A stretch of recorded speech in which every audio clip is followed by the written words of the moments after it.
This podcast is brought to you by lineupmedia.fm.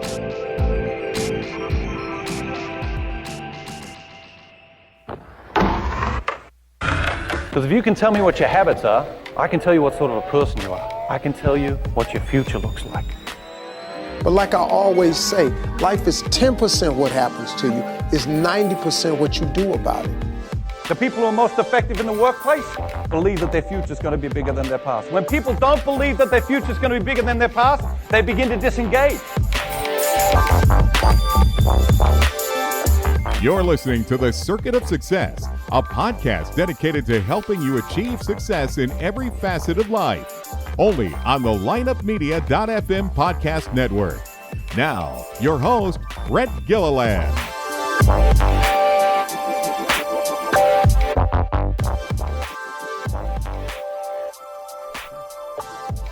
Welcome to The Circuit of Success. I'm your host, Brett Gilliland, and today I'm with Dr. Jason Selk. How you doing? I guess we do that now. Yeah, good to see you, Brett. We're more than 6 feet apart. Yeah, but you know what? It's nice to be in person. That's It's right. nice to be in person. There's not a lot of these going on right now, so it's good, man. Well, look, we've got right here, Relentless Solution Focus. You seen this? I've seen it a couple Seen times. that a time or two, Yeah, or a couple thousand? times. Yeah. I hear it's really good. It's really good. So I got this delivered to my office last week, and it's been awesome, man. So I'm not fully finished, but I'm probably 75% of the way done. Great. And but absolutely loving it. I'm not just saying that because you're sitting there. Well, I like I said earlier, I don't need the compliments. I like the critical feedback, the honest feedback. I think it's a book right now that people probably need to read and will benefit people. So So I would agree with that.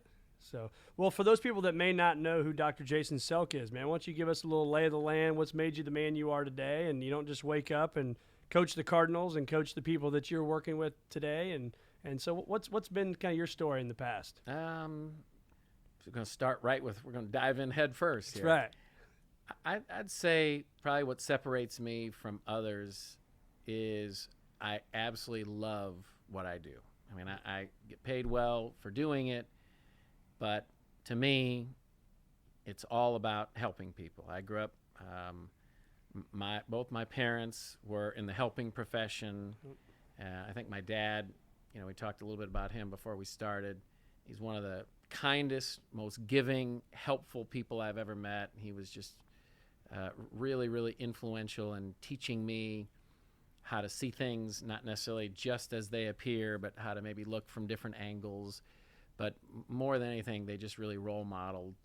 The main thing in life is family and to help other people. I can remember, Thanksgivings and Christmas, most families are waking up and turning on the TV and relaxing. And our house, we always did service projects before we did anything for ourselves, delivered Meals on Wheels for Thanksgiving. And my mother was also in the helping profession. She was very influential. But I think that just instilled in me a real desire to help other people, and I also hate to lose. So that combined. It's kind of a big deal, isn't it? Yeah. So, and I went through school. I didn't want to just be a all-talk guy. I mean, I actually have learned as much as you can, at least in school, learn about performance and how the brain works. So you kind of put it all together, and it's turned out pretty well for me. And I've been able to work with some people like the Cardinals and all kinds of highly successful people. And kind of like you, every time I work with somebody like that, I'm learning as much, hopefully, as they're learning from me. I'm learning how to get better and work with the next person. So talk to us about the Cardinal thing. Obviously, those of us in St. Louis, we love our Cardinals, and you had a shot, right? And I think, was it Tony La Russa said you got 10 minutes?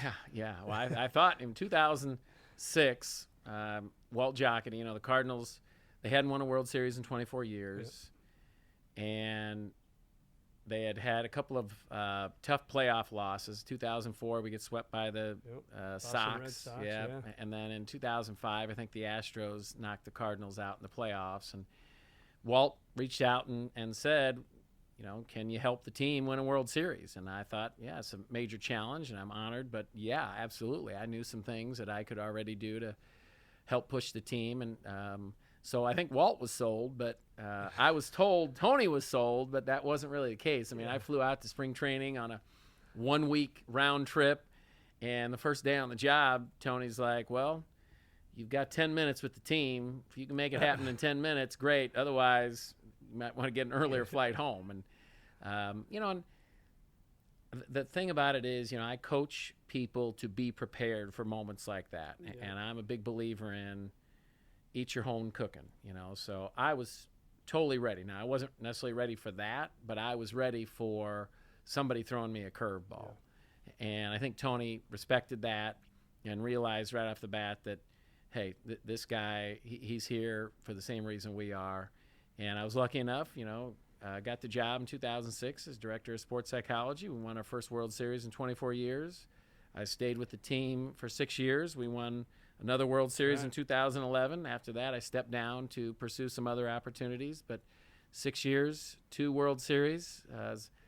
Doesn't hurt the resume. Really, no, actually, it was pretty good for the resume. Exactly. It was a good run. And like I said, I think the best thing for me, obviously it's great for credibility and business, but I was able to be around people like Walt Giacotti and Tony La Russa and Dave Duncan, people on the staff. And then you talk about the players, that was the lineup.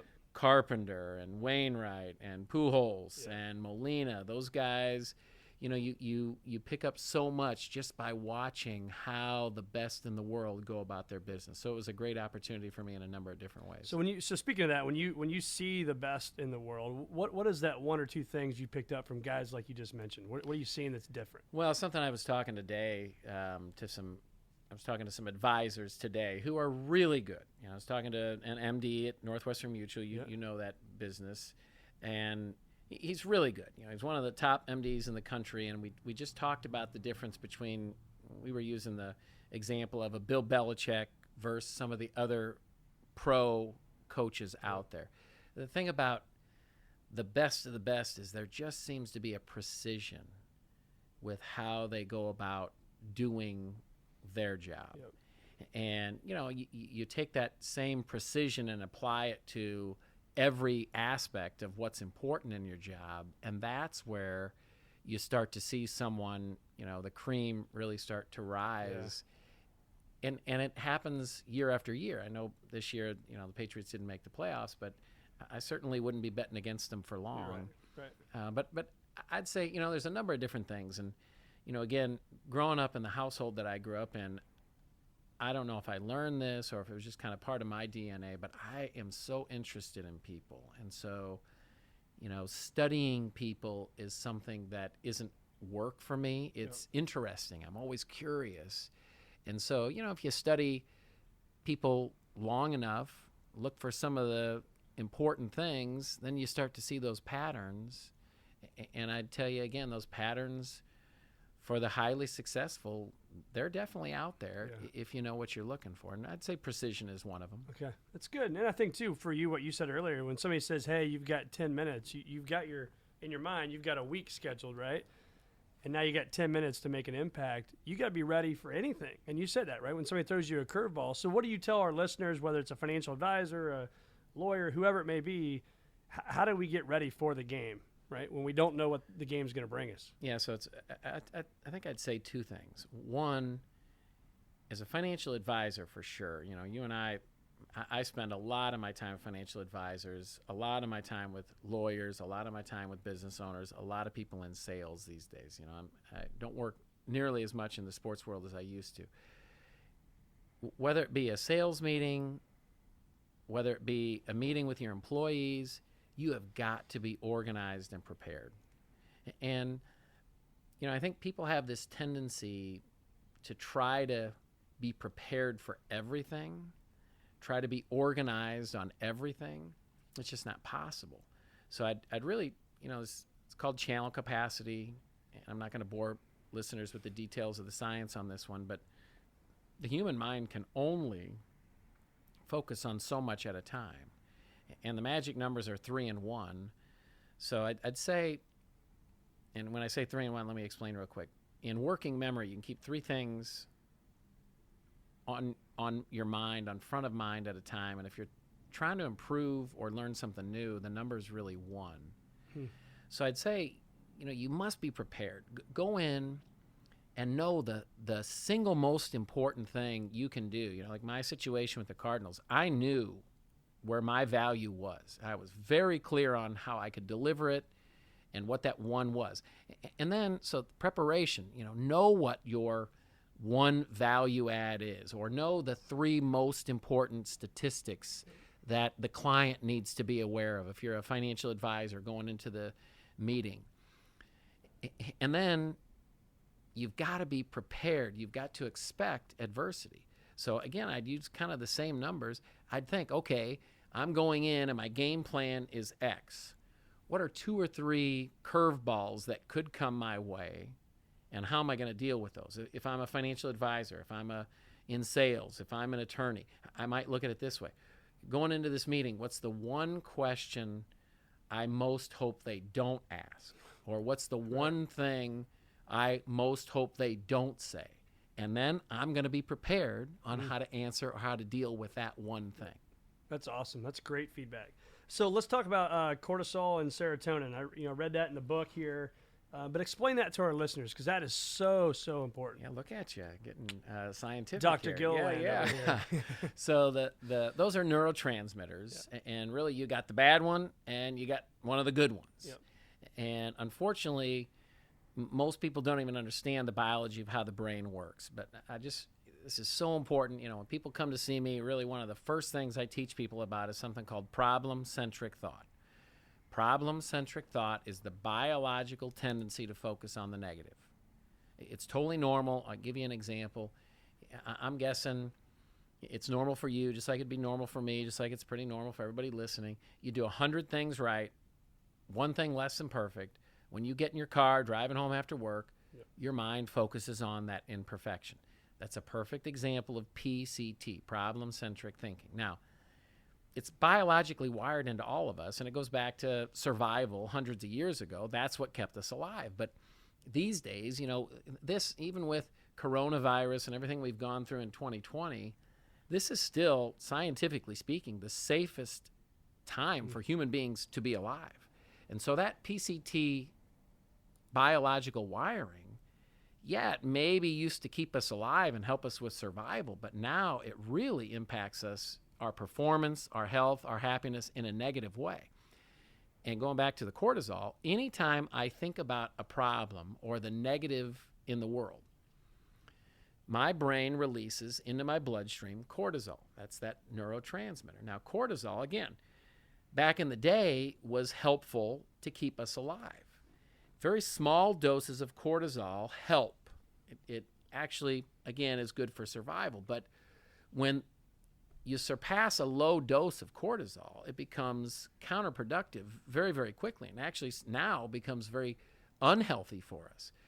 So you want to understand that the biological system, when you experience a negative emotion, that negative emotion was given to you as an alarm system that's supposed to cue you into what's going on in your head. And you're supposed to think to yourself, okay, I feel like garbage. I feel angry. I feel frustrated. I feel depressed, sad, whatever it might be. But all that is supposed to do is be your cue that says, okay, I'm feeling negative. Now I got to control, I got to change my thoughts. And what we try to do, and this is what I outline in the book, Relentless Solution Focus, is move from PCT to RSF. RSF is really the polar opposite of PCT, RSF, Relentless Solution Focus. So instead of allowing your brain to focus on the negatives or the problems, when you feel that cortisol release, when you feel a negative emotion, take that as your cue and then very quickly shift your thinking. Here's a very effective way. If I was listening at home, I'd write this question down. This is the $1 million question, maybe the $1 billion question. What's one thing I can do right now that could make this better? Anytime you feel the negative emotion, you ask the question and come up with an answer. Now what you've done biologically is you've stopped the cortisol, and now you've started a serotonin, norepinephrine, all kinds of good neurotransmitters are going into the system that make you feel better. But it happens that quickly. If you can do it within 60 seconds, it happens that quickly. And that's why. Not to interrupt, but if you get, let's say you did that thing, right? The 100 things, great. You get in your car downstairs here in your building, you're driving home. What's Jason Selk doing? So within 3 seconds now I've trained myself to learn, okay, I know what I'm doing. I'm focusing on the imperfection. Doing, yeah. So that's a 3 or 4 second process. And then I say to myself, okay, stop. Before I start going down that road, what did I do well today? So I just, in that situation, I forced myself to evaluate, okay, what did I do well first? Yep. And then if I want to go back to the imperfection, instead of looking at it like, what's wrong with you? How could you be so stupid? Right. I say, what's one thing I could do to be a little bit better at that next time? And if I can do that and do it fairly quickly, like I said, within that 60-second margin, you're staying out in front of the cortisol, so it really does happen that fast. Now, here's the good thing. Not only does the cortisol release cause you to feel horrible, but it also impacts your brain in a very negative way. It starts to disable cognitive functioning. It moves you into fight or flight, which all that means is you lose the ability for detailed thinking. That's why it was helpful for survival, hundreds of years ago.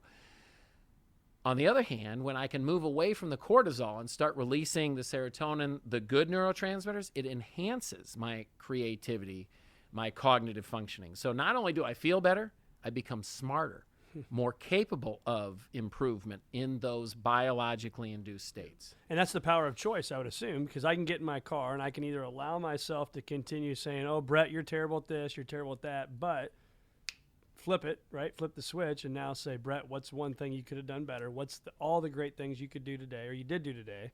And that's how fast we switch it. Yeah, and instead of all the great things, because that's a tough one, just start on 3. Just get yourself focused on what are the 3 things, and it doesn't have to be the biggest 3. Just get going down the road of what are you doing in a positive way. I'm going to say one more thing about this, because to me it's fascinating. You see in the sports world, okay, so in the business world, it's not as noticeable, but in sports world, you've seen, a team comes out, we're about to have the Super Bowl here, team comes out at halftime, and they look terrible. One team's totally dominating the other team. They're getting all the plays are going in their favor, and they're making great plays, making these fantastic catches and game-saving tackles, and it just seems like you got momentum on your side. Well, there's a biological nature to the momentum.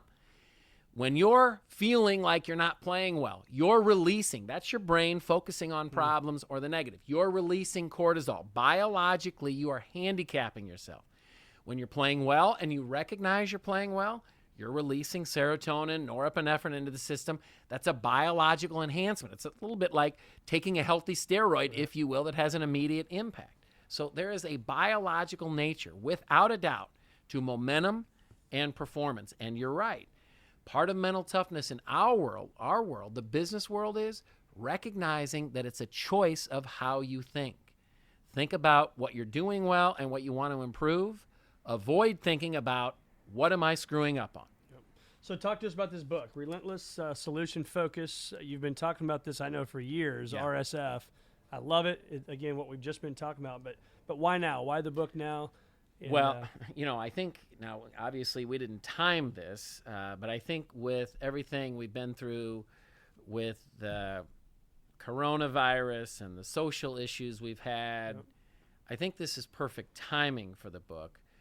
But this, as you know, is one of my big concepts that I've talked about for years and years and years. It really is, over the last 20 years, the speech I've been most requested to do.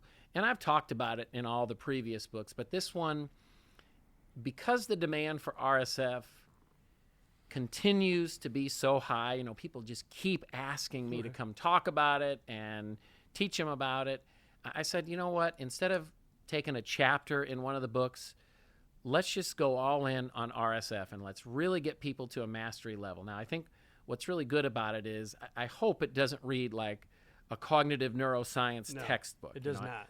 I think one of the things I try to really do a good job of is really distilling down the most important information, but then my job is make it simple for people to digest and use.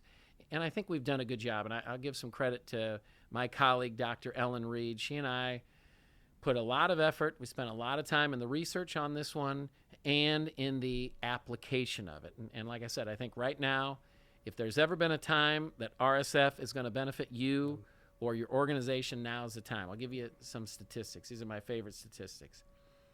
People with RSF are significantly, measurably proven scientifically to be happier, healthier, more successful. People with RSF live up to 14 years longer than normal people. And again, in those extra years of life, in addition to the already years of life, you're going to have a measurable increase in health, happiness, and success. And as an individual, obviously that's important, but person in a leadership position, if you can get your team, and this was probably my big contribution to the St. Louis Cardinals when I was with the team, is they were already very solution focused. I think I helped them push it 1 degree further down the road. But if you can get an individual to start changing the mindset to RSF, that's great. If you can get individuals in an organization, on a team, the team or the organization itself will start to experience the measurable and significant improvement in health, happiness, and success. And again, like I said, right now more than ever, I think this is a book, and I'll give people a guarantee. You buy this book, you don't get what you need from this book. If you don't get your value out of this book, you send me an email. I'll buy that book right back from you, full price, no questions asked. But this is a book, I look at it this way. With all this social injustice, people are so focused on the differences. And, understand, my training is not on what people look like on the outside, but when you open us up, and if you look at the inside of us, it's virtually identical. Yep. And that's what I mean is we're all on the same team. Like it or not, we are all a part of the human race. That's right. And if we can get everybody on this team understanding this RSF concept, I'm telling you, our world will be in a much better place. So I really challenge people. Pick up this book. Don't try to read the whole thing in a day, especially if you get the last couple of chapters. That's where the training mechanism comes in. Slow it down a little bit. And we talk about this in the book. Says once you get to these next couple of chapters, take it slow, because this is how you actually retrain for the biology so that RSF becomes normal and PCT becomes abnormal. Well, that's what I think I love about this too. Is I'm a visual guy as well, so you've got the concepts like right here, where you draw it out. Somebody on their notebook at home can do this and then walk themselves through the system. Yeah, and I think it's good. Big. Yeah, instead of just having words, we tried to bring it to life a little bit by understanding visually how the brain works and how some of these very small changes can have a huge impact. Let me say 3 things. Number 1, it's totally normal to be mentally weak. It's abnormal to be mentally tough. Number 2, everybody can learn to be mentally tough. And we talk about it in here. It's really, you talk about the training mechanism here. It's not a pep talk necessarily, more of training. 3 minutes a day, 3 days a week minimum. And the training, it's not like, working on your bicep where it hurts. It's actually somewhat enjoyable to do the 3 minutes of mental work. That's the second thing. Everybody can learn to be mentally tough. And when you learn to be mentally tough, it's a guarantee, scientifically proven guarantee you will experience a significant, measurable improvement in health, happiness, and success. So walk us through those 3 minutes. So it's 2 parts. I'm not going to get too far into the details on this one because I don't want to overwhelm the listener. But one part is what we call a success log, and it's just really answering 4 simple questions each day. What am I doing well? What do I want to improve? How am I going to make the improvement? And then you give yourself a 1 to 10, how well did I do in the previous 24 hours with that RSF mindset? What it does, think about it this way. Neurons that fire together wire together. Neurons that fire apart wire apart. We know biologically we're wired to focus on the negative. Thinking about what you do well and what do you want to improve, it's abnormal, but we can rewire the brain. It's neuroplasticity. We know this. And it doesn't take that much work. So just answering those simple questions. You don't need even remotely close to perfect answers. Just answer the questions. If you do it on a regular basis, you start to rewire those neurons. So part of that process is just doing it, right? Even if you just write 2 words that's down, the majority right? of the process. It's like going to the gym. I know you work out. When's the last time you went to the gym and had a perfect workout? Yeah, never.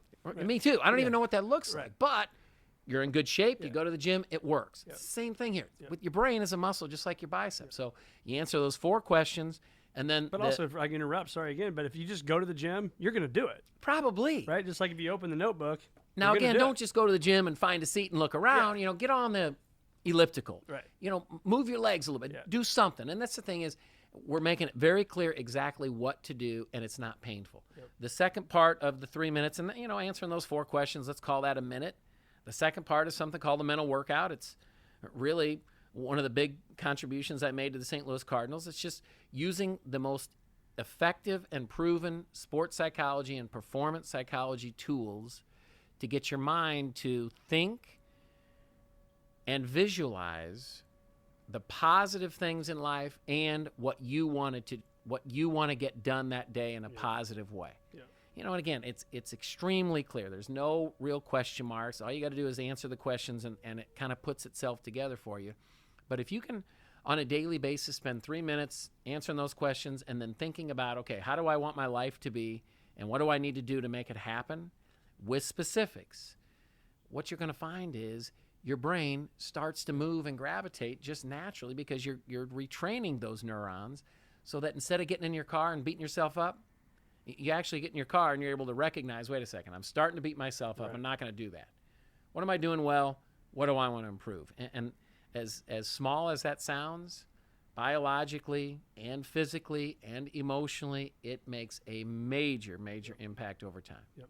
So what about the person that's listening right now that says, man, but I'm pretty far down this path, right? I've got this bad habit and that bad habit and that bad habit. It's not as simple as we're making it sound right now, that I'm just going to go get in my car and the first time I'm just going to not go down that rabbit hole. And that's what I tell you. First of all, understand it's normal. Yep. You know, and I think people have this tendency to think, okay, well, I'm not very mentally tough and there's no hope for me, or I'm too far gone. That's BS. Yep. There's no empirical agree. evidence to support any of that anywhere. You know, I don't know about you, but I'm living proof. I mean, people I went to high school with cannot believe that I'm serious. I had to stop going to high school reunions because people thought I was lying. You know, you haven't written books. You don't coach people that we watch on the news or on Sports Center. And that's the thing, and that's fine. I get it. I mean, I was just as lost as anybody. Yep. And I learned this stuff going through graduate school, and I started doing it myself. And I just say this: life becomes a lot easier when you learn how to control at a higher level those 6 inches between your ears. So I'd say with any, you know, the further gone you are, the easier this is going to be for it to have an impact. But That's true. You see a bigger just impact do a quicker. little reading. You know, again, don't try to read the whole thing. Just read a page a day. If you get to Sunday and you haven't read your page, catch it up. Get 7 pages a week. I love it. How much of this, I know the answer to this, but I'm going to ask it anyway. How much of this is fact and how much of this is opinion? 100% science. You know, and that's what I tell financial love advisors. Well, and this is the thing. Is nobody's interested in Jason Selk's opinion. Right. And you financial advisors out there, no client. I've never been a financial advisor. I'm an investor. I'm not interested in your opinion as a financial advisor. You give me empirical evidence, and I'm in all day long. Yep. You know, for example, stock market. Last 100 years, any normal 4-year period, you can expect your markets to go up 3 years, down 1. Just always remember 3 up, 1 down. That's empirical evidence. Yep. Empirical is just a fancy word for proven in real life. This stuff, 100% science-based, but even better, it's not just theory, it's empirically proven. It's proven in real life. So what advice would you give Jason Selk 10 years ago? If you go back and talk to that young man. Not that you're not young today, Jason. Thanks for noticing.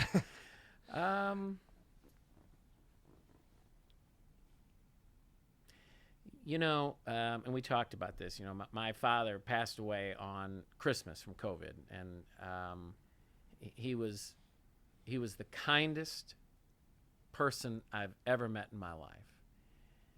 And I've got a temper. I mean, I'm a redhead, and you know, I think in my life, and people who know me know that if you're in my circle, I'm a good one to have in the foxhole with you, because I'm loyal, and anything you ever need, I'm all in. People not so much in my circle, I don't think I've been as gracious. And you know, I wish I could take some things back.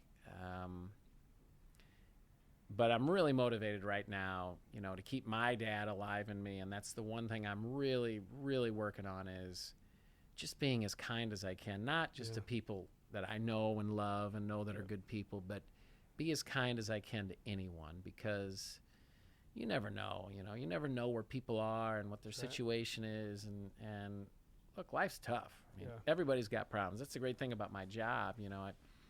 I've got a mental health license, so confidentiality is, of the utmost importance. People come in this office and people you're watching on the news and reading about in papers and seeing on Sports Center, but everybody has our own bag of trouble. We all have our problems, and so I think that'd be the one thing, and I'd try to figure out, how do you say it that I would have listened 10 years ago, but for whatever reason, I'm at a point in my life right now where that's what I'm really working on, is being kinder to people. I like it. That's good. What have you learned from a family standpoint or just personally during this whole pandemic? Well, we're at home more. Obviously, you travel all over the country speaking. That's been basically eliminated. But what have you learned from a family side of things? Well, I think two things. One, and it's really confirmation on both, honestly, that you really have to expect adversity. You know, I think people who look at this pandemic or any problem as just a surprise, like I can't believe something negative would happen, I think you're setting yourself up for trouble, because that's not our human experience. And, this has been who could have ever, Nuts. if you saw this in a movie, you'd say, well, that could never happen. There's no possible way. So not that you could be prepared necessarily for this adversity, but be prepared. Understand that it is going to happen. Don't be surprised by it. Don't feel sorry for yourself. Learn to attack it. Yeah. And that'd be the first thing. And it can, I already knew that, but this really, I think, was confirmation. The second thing, I think I've done a really good job with my family teaching them principles from this book, this idea of relentless solution focus. And specifically, if there are parents out there, because I get a lot of parents say, okay, yeah, I can take some of that stuff and make myself better at work, but what can I do with my children? One of the things I've done a really good job of with my children in my family is forcing them to identify what they're doing well. When I pick my kids up from sports, and all my kids are in sports and high-level sports, and I'm not that dad, here's what you need to improve. And I could probably, I've done enough high-level coaching where I probably could offer some of that, but I've just never done that. I've been really good about, when they get in the car, tell me what you did well today. When we're having dinner, try to go around the table. What's something that you did well today at school? But I really tried to ingrain in them, you always focus on what you've done well before you start on the critical stuff. And I think this year, watching children go through this adversity and this confusion, I've been really impressed with my children, because I know they have a bit of an advantage over some of their peers because they're able to deal with this adversity at a higher level. And I think a lot of it comes from, some of this mental stuff that we talk about in the book. So last question, I always like to ask this because you never know what you're going to hear, but I steal your cell phone today. Besides email, what's the one thing that you don't want me to delete? I'm not a cell phone guy. You can That's throw good. mine. You can Throw throw it mine out in the trash. Right. I guess my schedule, because Yeah. if I didn't, tomorrow I got a full boat of clients I'm going to call, and I got to know who they are, and I'm a big believer in you got to be on time, and so that'd probably be the one thing. I guess some of the photos, but my wife does a great job of taking photos of everything. But I'd say either the phone numbers, so that I can get in touch with people. I'm a big, if I don't want to email you or text you. I'd rather call you on the phone, hear your tone of voice, and just get that personal connection. I'm still kind of old school on that one, but probably phone numbers and obviously the calendar. Awesome. I couldn't go without the calendar. Where do our listeners get the book? Where do they find more of Jason Selk? So, it's in all the major, I don't think bookstores really is the way to go, but all the online bookstores, so the Amazons, wherever you buy your books, you shouldn't have any trouble. It just released last week. I think it hit the bestseller list the week before it even came out. Nice. So you shouldn't have any trouble finding it. More about me, and you could find, I've written this in my 5th book, jasonselk.com. All the books are there, and we try to give stuff away for free. Obviously, I can't give everything away for free, but we do try to, there's a weekly newsletter you can sign up for. I try to make it just a one-pager, just short and sweet, just as one thing to think about this week to keep yourself mentally tough. But yeah, check out the website. There's videos on there, and there's links to other ideas that could help people. But any support is much appreciated. And I'd say on this one, please consider picking this book up. Yeah. I just feel like our team, our country needs people reading this book right now and starting to retrain their brains away from some of the negative garbage we've gotten so accustomed to. Yeah, and I would say the same thing. If anybody gets this book, and I'll buy it off of you too, because I think it's harder to read people's books that right? Because when I'm reading it, I can hear you saying this, right? I've known you for over a decade, but I still say it's a great book, even though I know you, and I think it's just phenomenal, and people need to read it. It's perfect timing. Like you said, you didn't mean to do this right before COVID, but it came out, and it's going to help a ton of people, man. So I appreciate you being on the Circuit of Success again. You were on 3 or 4 years ago whenever I started this thing. So it's been a fun journey, and good having you again. Yeah, and here I'm going to say one final thing to you and people out there. And I know you well enough that you overlook a lot of the good things you're doing. And if you're listening, I'm sure I'm talking to you too. Just take a minute today sometime, maybe before you go to sleep today, and recognize, just kind of get started on that road of, hey, all the imperfections, fine. You know what those are already, but screw that. Quit putting energy into that garbage. Just today, think about 2 or 3 things that you do well and the impact you're making on people's lives, because you're doing some really good stuff. I appreciate you having me. Yeah, and I think I'm going to go back and I'm going to do this RSF thing, those 4 questions. Why would I got 4 boys at home. Why would I not do that as a family exercise? Just start with the first one. Just, again, and I talk about this in the book. This is where we have that tendency to jump in head first and have that perfectionist mentality and overload channel capacity. How about just start talking to people, hey, what are you doing well? Yep. Make people talk about what they're doing well. And again, you might listen and say, oh, this guy's one of those guys that believes in the participation award. And I'm just going to tell you, if you know me, you know that is 100% not the thing. You don't get a job with the St. Louis Cardinals and help win 2 World Series by being participation award. Yeah. This isn't give yourself credit for stuff you don't deserve credit for. That's what participation medals are. Yeah. This is find the things you're doing well, even if it's something small. I had the opportunity to sit with John Wood, and he said to me, it's the small things done well that creates excellence. And that's the thing is, just give yourself credit, even if it's something small. So hell, search for the small stuff you're doing well, but give yourself credit for the good things you're doing. You've earned it. You deserve it. All right, brother. I'll do it tonight. Yeah, thanks a for lot.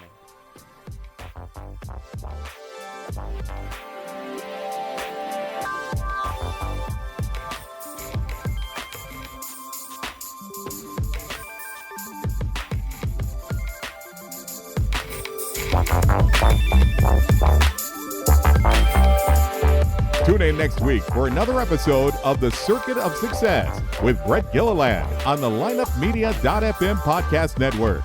Subscribe to the show on iTunes, Google Play, Stitcher, and through our website, circuitofsuccess.com. Follow us on Facebook and Twitter, and email any questions to info@circuitofsuccess.com.